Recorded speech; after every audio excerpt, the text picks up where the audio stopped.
নমরুদের আগুনের কুণ্ডলীর মধ্যে যখন ইব্রাহিম আলাইহিস সালামকে ফেলে দেওয়া হলো, ইব্রাহিম আলাইহিস সালাম যখন নমরুদের আগুনের মধ্যে পড়লেন, ইব্রাহিম আলাইহিস সালাম বললেন, হাসবুনাল্লাহু ওয়া নি'মাল ওয়াকিল ওয়া নি'মাল মাওলা ওয়া নি'মান নাসির।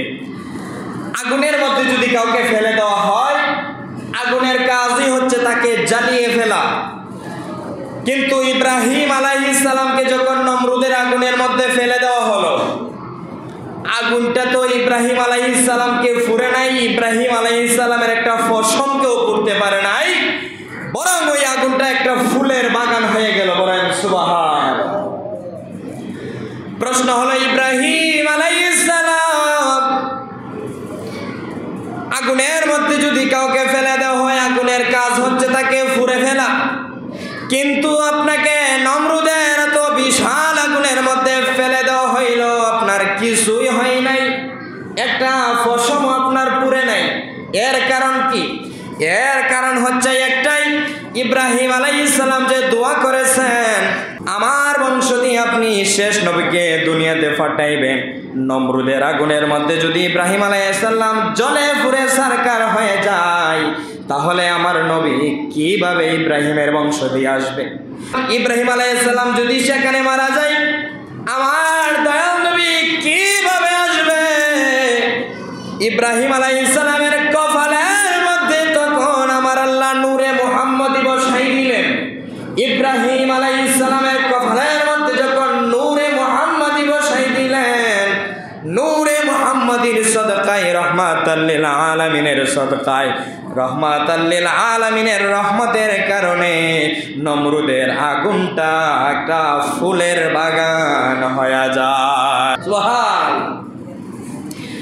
ইব্রাহিম আলাইহিস সালামকে যখন নমরুদের আগুনের মধ্যে ফেলে দেওয়া হয়, সেই কালের মধ্যে যদি বাবা ইব্রাহিম আলাইহিস সালাম নমরুদের আগুনে পুড়ে ছারখার হয়ে যায়, তাহলে তো সেখানেই আমার নবী দুনিয়াতে আসার দরজা বন্ধ হয়ে যায়। কারণ আমার নবী তো ইব্রাহিম আলাইহিস সালামের বংশ দিয়ে আসবেন। এই জন্য ইব্রাহিম আলাইহিস সালামের কপালে তখন আল্লাহ নূরে মুহাম্মদী বসাই দিলেন।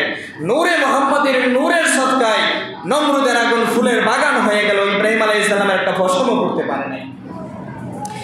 ইব্রাহিম আলাইহিস সালামের পর হযরত ইসমাঈল আলাইহিস সালাম ওনার সন্তান, আল্লাহ তাআলা হুকুম করলেন, ইসমাঈলকে তুমি আমার রাস্তায় কুরবানি করো। এই ঘটনা আমরা সবাই জানি। ইসমাঈল আলাইহিস সালামকে যখন কুরবানি করার কথা বলা হইল, ইসমাঈলের বংশ দিয়ে আল্লাহ দয়াল নবীকে দুনিয়ায় আসার জন্য কবুল করলেন। যখন ইসমাঈল আলাইহিস সালাম ছোট বাচ্চার গলার মধ্যে ছুরি চালানো হয়, ছুরিটা স্প্রিং এর মতো বলিয়া যায়, ওই ছুরিটা স্প্রিং এর মতো বলিয়া যায়, ইসমাঈল আলাইহিস সালামের গলা কাটে না। এখন প্রশ্ন হলো, ছুরি দিয়ে ফুস দিলে ছুরির কাজও তুই হয়েছে কেটে ফেলা, কিন্তু ইসমাঈল আলাইহিস সালামের গলা কাটে নাই কেন? ইসমাঈল আলাইহিস সালামের গলা যখন ওই ছুরিটা কাটতে পারে নাই, ইব্রাহিম আলাইহিস সালাম রাগান্বিত হইয়া গুসার কারণে ওই ছুরিটাকে ইডা মাইরা একটা পাথরের উপর ফেলাই দিলেন।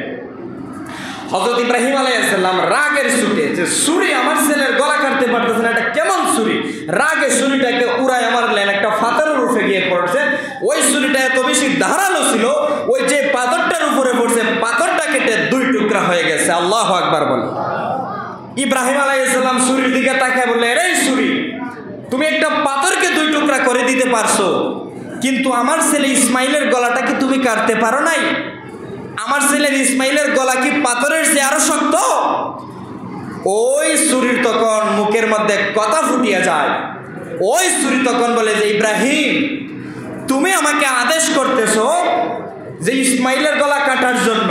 ছুরি কথা বলতেছে যে, ইব্রাহিম, তুমি আমাকে কথা আদেশ করতেছো ইসমাঈলের গলা কাটার জন্য,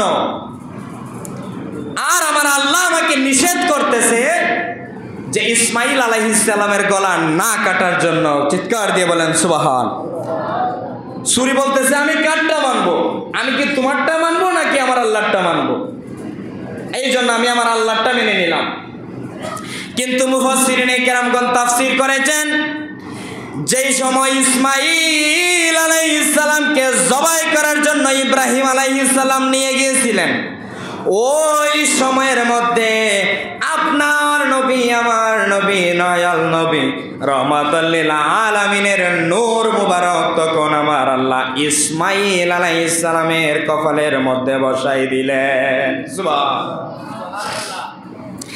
ইব্রাহিম আলাইহিস সালাম আমাদের নবী রহমাতুল লিল আলামিনের নূরের সদকায় নমরুদের আগুন থেকে বেঁচে যায়, আর ওনার সন্তান ইসমাঈল আলাইহিস সালাম আমাদের নবীর রহমাতুল লিল আলামিনের রহমতের নূরের সদকায় কুরবানি হওয়া থেকে বাঁচিয়ে যায়। এই হচ্ছে আপনার নবী, আমার নবী রাহমাতুল লিল আলামিন। যদি ইব্রাহিম আলাইহিস সালাম সেদিন আগুনে পুড়ে যেতেন, আমার নবীর দুনিয়াতে আসার দরজা বন্ধ হয়ে যাইত। যদি ইসমাঈল আলাইহিস সালাম সেদিন জবাই হয়ে যাইতেন, আমার নবী দুনিয়াতে আসার দরজা বন্ধ হয়ে যাইত। এই জন্য আল্লাহ পাক ইসমাঈল আলাইহিস সালামকে বাঁচাই দিলেন, ইব্রাহিম আলাইহিস সালামকে বাঁচাই দিলেন। সেই নবীর আগমন হযরত ইব্রাহিম আলাইহিস সালাম হযরত ইসমাঈল আলাইহিস সালামের বংশ দিয়ে।